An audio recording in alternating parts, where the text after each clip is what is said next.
दोस्तों, आज की इस वीडियो में हम बात करेंगे प्लेटो के साम्यवाद के सिद्धांत के बारे में। प्लेटो का जो साम्यवाद का सिद्धांत था, ये शासक वर्ग यानी संरक्षक वर्ग के लिए था।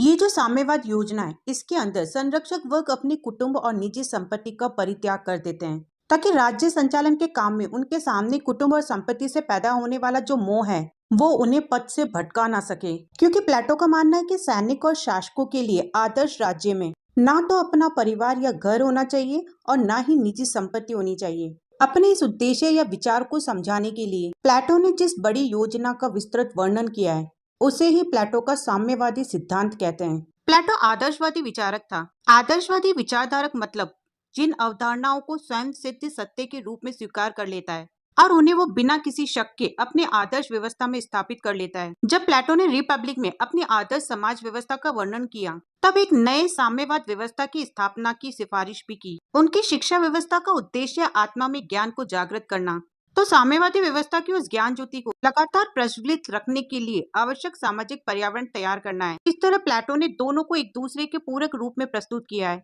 क्योंकि प्लेटो ने जिस साम्यवादी योजना की रूपरेखा प्रस्तुत की है वो यूनान की तत्कालीन परिस्थितियों से प्रभावित है। उस समय सिसिली का शासक डायोनिसिस प्रथम आर्थिक और राजनीतिक सत्ता के केंद्रीकरण के कारण नष्ट हो गया था। इसलिए इस समस्या के हल के लिए उसने संपत्ति के साम्यवाद की योजना रखी, जिसमें उसने अपने दार्शनिक शासक को संपत्ति से दूर रखा। इसके अलावा उस समय यूनानी जीवन पुरुष प्रधानता और स्त्रियों की हालत बहुत ही ज्यादा खराब थी, क्योंकि उन्हें घर की चार दीवारी में बंद रखा जाता था। प्लेटो ने नारियों की दशा को सुधारने के लिए नारी समानता का नारा दिया और स्त्रियों के साम्यवाद की योजना रखी। इसलिए प्लेटो वो प्रथम विचारक था जिसने नारी मुक्ति आंदोलन का सूत्रपात किया।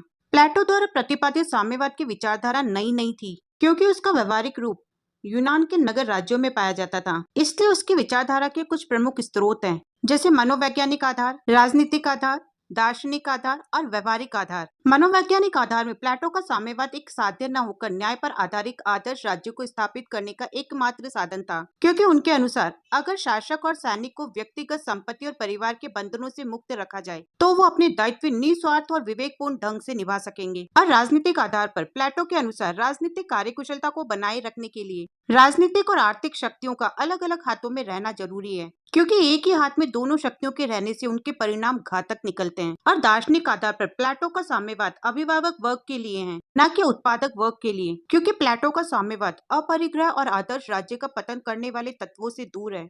और व्यवहारिक आधार पर प्लेटो के अनुसार शासन संचालन का अधिकार विवेक युक्त और सद्गुणी व्यक्तियों को है, जिन्हें प्लेटो संपत्ति से वंचित रखता है। तो इन सारी बातों से ये स्पष्ट होता है कि प्लेटो के साम्यवादी विचारधारा के स्रोत यूनानी नगर राज्यों में प्रचलित साम्यवादी विचार ही थे।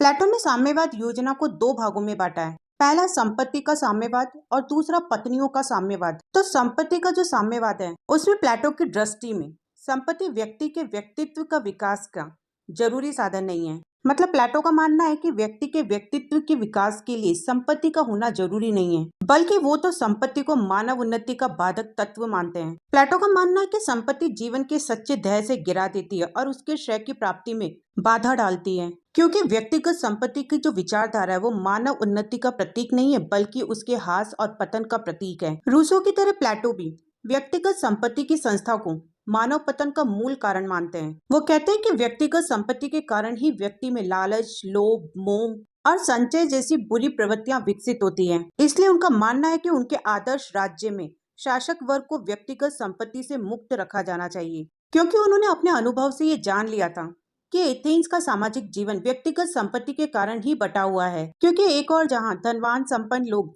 ज्यादा धन होने के कारण दूषित जीवन यापन कर रहे हैं, वहीं दूसरी ओर निर्धन लोग अभाव की जिंदगी काट रहे हैं। एक नगर राज्य के संपन्न लोगों का लगाव और संपर्क दूसरे नगर राज्य के संपन्न वर्ग से था और वो लोग राजनीतिक षड्यंत्र में लगे रहते थे। प्लेटो के संपत्ति के साम्यवाद के जो उद्देश्य थे उनमें पहला उद्देश्य राजनीतिक सत्ता को आर्थिक सत्ता से अलग करना, क्योंकि प्लेटो केवल काल्पनिक विचारक नहीं थे, बल्कि उन्हें सामाजिक और राजनीतिक जीवन का व्यवहारिक ज्ञान भी था। उन्होंने देखा कि लोग राजनीतिक सत्ता का दुरुपयोग करके व्यक्तिगत संपत्ति को सहजने में लग जाते हैं और राजनीतिक पदों को आर्थिक लाभ प्राप्ति का साधन मानते हैं। जनसेवा तो केवल दिखावा होता है। प्रजातंत्र में राजनीतिक सत्ता आर्थिक सत्ता से मिलकर भ्रष्टाचार को जन्म देती है। इसीलिए प्लेटो समझ गए थे कि अगर आदर्श राज्य कायम करना है तो शासक को पूरी तरह आर्थिक सत्ता से मुक्त रखा जाना चाहिए। दूसरा उद्देश्य था स्वच्छ प्रशासन की स्थापना करने के लिए।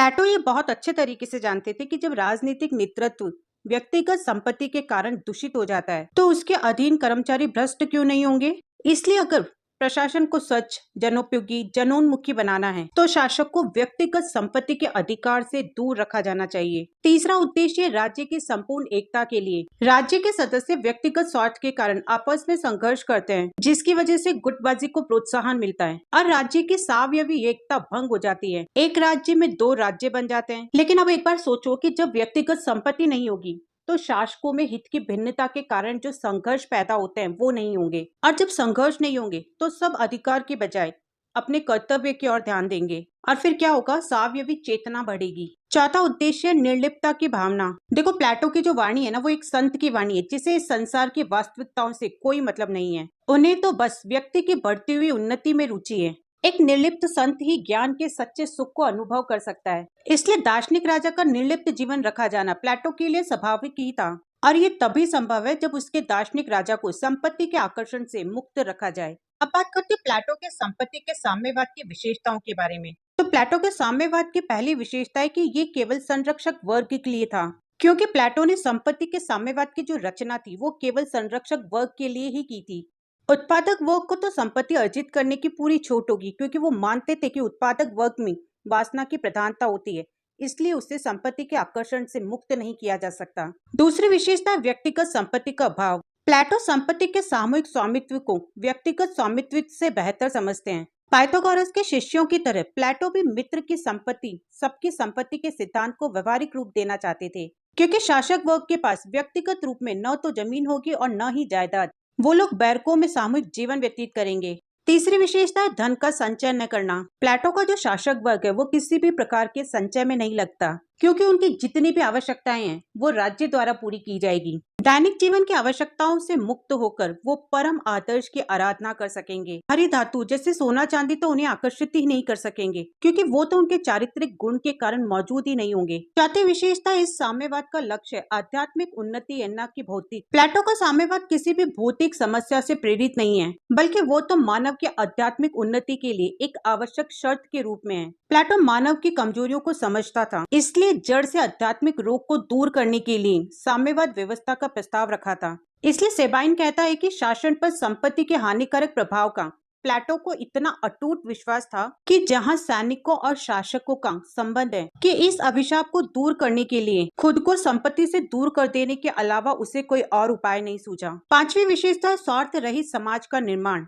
प्लेटो ये बहुत अच्छे से जानता था कि व्यक्ति चाहे वह कितना ही ज्ञानवान और प्रबुद्ध क्यों ना हो, रक्त संबंध और संपत्ति के संग्रह प्रवृत्ति उसे श्रेय से गिरा ही देती है। शासक के लिए बिल्कुल जरूरी नहीं है कि वह सुशिक्षित हो, बल्कि ये जरूरी है कि जिस सामाजिक पर्यावरण में वो काम करता है वो शुद्ध और सच हो। प्लेटो जानता था कि ये कोई आसान काम नहीं है, लेकिन कड़वी दवाई के रूप में रोग से मुक्त होने के लिए इसे लेना बहुत जरूरी है, क्योंकि उसे विश्वास था कि सारी सामाजिक बुराइयों की जड़ संपत्ति और परिवार की व्यवस्था ही है। इसलिए आदर्श समाज में इन्हें कोई स्थान नहीं दिया गया, और ये एक ऐसा महान क्रांतिकारी कदम था जो प्लेटो ने उठाया था। अब देखते हैं कि प्लेटो के साम्यवाद और आधुनिक साम्यवाद में क्या समानताएं और असमानताएं थी। यानी कि यहाँ पर हम प्लेटो के साम्यवाद और आधुनिक साम्यवाद की तुलना करेंगे। दोस्तों, प्लेटो ने अपने साम्यवाद को इतिहास परक नजर से नहीं देखा था। इससे उनका सिर्फ एक उद्देश्य था, स्वच्छ, सुदृढ़ और निरंतर शासन देना। इसलिए उन्होंने साम्यवाद सिर्फ शासक वर्ग तक ही सीमित रखा और न जनता को इसके लिए मजबूर किया। सामाजिक व्यवस्था को बनाए रखने के लिए साम्यवाद का प्रयोग के कारण ही बार्कर ने इसे एक नई सामाजिक व्यवस्था कहा है। बार्कर के अनुसार प्लेटो का साम्यवाद उसके न्याय की अवधारणा का प्रतिफल था, क्योंकि न्याय के अनुसार व्यक्ति का व्यवस्था से अलग कोई स्वतंत्र अस्तित्व नहीं है और व्यक्ति के व्यक्तित्व के विकास के लिए उसे वो कार्य करने पड़ेंगे जो उसकी सामाजिक व्यवस्था उससे मांगती है।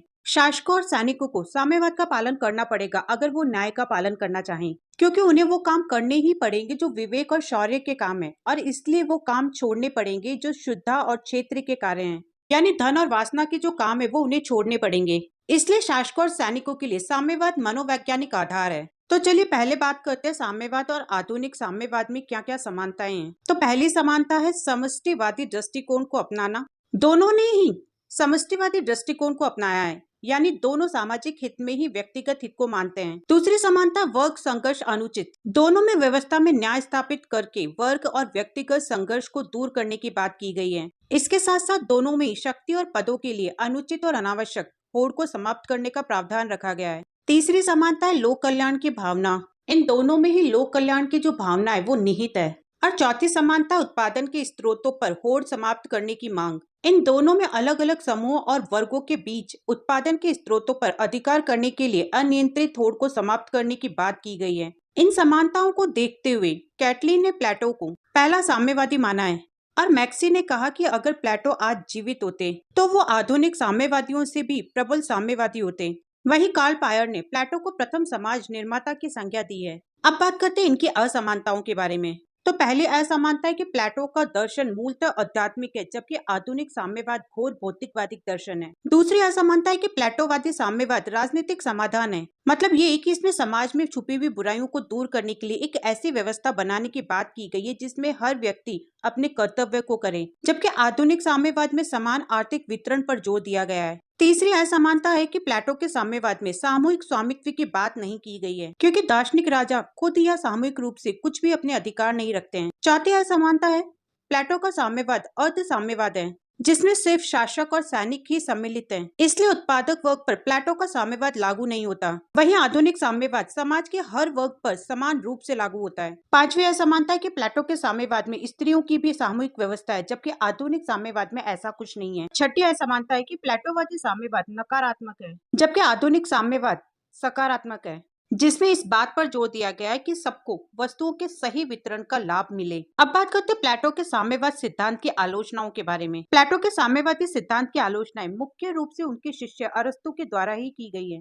तो पहली आलोचना समाज के विकास में बाधक। अरस्तु ने कहा कि हर व्यक्ति में निजी संपत्ति रखने की स्वाभाविक प्रवृत्ति होती है, जिससे समाज का विकास होता है, लेकिन प्लेटो के साम्यवाद में ऐसी व्यवस्था ही नहीं पाई जाती और इस वजह से समाज का विकास रुक जाता है। दूसरी आलोचना है देश की एकता को खतरा, क्योंकि संपत्ति के हितों की दृष्टि से पूरा राज्य दो विरोधी वर्गों में बंट जाता है, जिसकी वजह से देश की एकता को खतरा उत्पन्न होने का भय बना रहता है। तीसरी आलोचना है सद्गुणों के विकास में बाधक, क्योंकि इसमें निजी संपत्ति की व्यवस्था नहीं होने से परोपकार और उदारता की श्रेष्ठ मानवीय संभावनाएं खत्म हो जाती है, क्योंकि व्यक्ति परोपकार संबंधी काम केवल व्यक्तिगत संपत्ति के आधार पर ही कर सकता है। चौथी आलोचना है अमनोवैज्ञानिक। अरस्तु का कहना है कि ऐतिहासिक अनुभव के आधार पर निजी संपत्ति की व्यवस्था मानव स्वभाव का अंग है, लेकिन प्लेटो अभिभावक वर्ग को इस व्यवस्था से वंचित रखता है। पांचवी आलोचना है प्लेटो का साम्यवाद जीवन के सामान्य अनुभव के विरुद्ध है। छठी आलोचना है कि प्लेटो का साम्यवाद आध्यात्मिक बुराइयों का भौतिक निदान है, जिसका परिणाम आशानुकूल नहीं हो सकता। और सातवीं आलोचना है कि प्लेटो का साम्यवाद समाज की वेदी पर व्यक्ति का बलिदान कर देता है। तो प्लेटो के साम्यवाद योजना को दो भागों में बांटा गया था, संपत्ति का साम्यवाद और पत्नियों का साम्यवाद। तो पहला भाग संपत्ति का साम्यवाद को हमने देख लिया है। अब हम बात करेंगे पत्नियों के साम्यवाद की।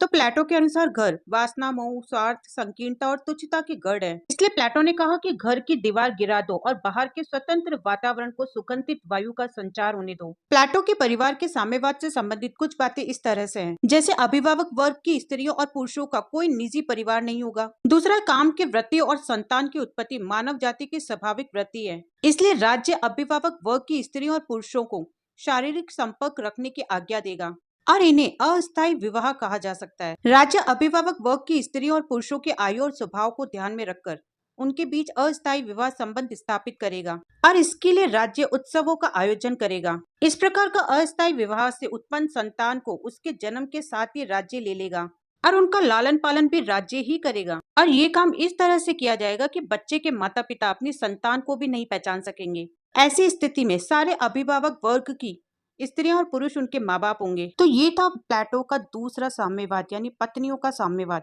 प्लेटो के शिष्य अरस्तु ने इस साम्यवाद की भी आलोचना की। उन्होंने कहा स्त्री व पुरुष की समानता भ्रमपूर्ण है, क्योंकि प्लेटो स्त्री और पुरुष में लिंग भेद के अलावा कोई और अंतर नहीं कर पाता, जबकि पुरुष स्त्रियों की तुलना में ज्यादा उद्यमी, उत्साही और अनुदार होते हैं और जनरली स्त्रियां भी पुरुषों से ज्यादा कोमल, दयालु और संवेदनशील होती है। इसलिए बारकर के अनुसार स्त्री की प्रकृति में लिंग एक एकांकी तथ्य नहीं है, बल्कि वो तो उसके सारे जीवन को प्रभावित करता है। दूसरी आलोचना मानव मनोविज्ञान की अवहेलना करना। प्लेटो पति और पत्नी का संपर्क केवल यौन संबंध के लिए ही मानता है, जबकि अगर देखा जाए तो ये संबंध पूरे जीवन का आधार है। इसलिए उसका साम्यवाद मानव मनोविज्ञान की अवहेलना करता है और इस दृष्टि से अव्यवहारिक है। अरस्तु का मानना है कि मानव के विकास में आनुवांशिकता और वातावरण दोनों ही तत्वों का बहुत ज्यादा महत्व है। वास्तविक माता पिता का स्थान सार्वजनिक माता पिता नहीं ले सकते, इसलिए स्नेह, अपनत्व, प्रेम के अभाव में विकसित ये बच्चे न तो श्रेष्ठ संतति सिद्ध हो सकते हैं और ना ही आदर्श राज्य के श्रेष्ठ नागरिक। इसलिए परिवार के साम्यवाद में पले बच्चों की दुर्दशा को ध्यान में रखते हुए अरस्तु कहते हैं, प्लेटोवादी पुत्र होने से चचेरा भाई होना अच्छा है। तो इन सभी आलोचनाओं से ये स्पष्ट होता है कि प्लेटो का साम्यवाद अपनी प्रकृति से नकारात्मक है, क्योंकि इसकी साम्यवादी व्यवस्था का उद्देश्य अभिभावक वर्ग के नैतिक विकास के मार्ग की बाधाओं को हटाना है।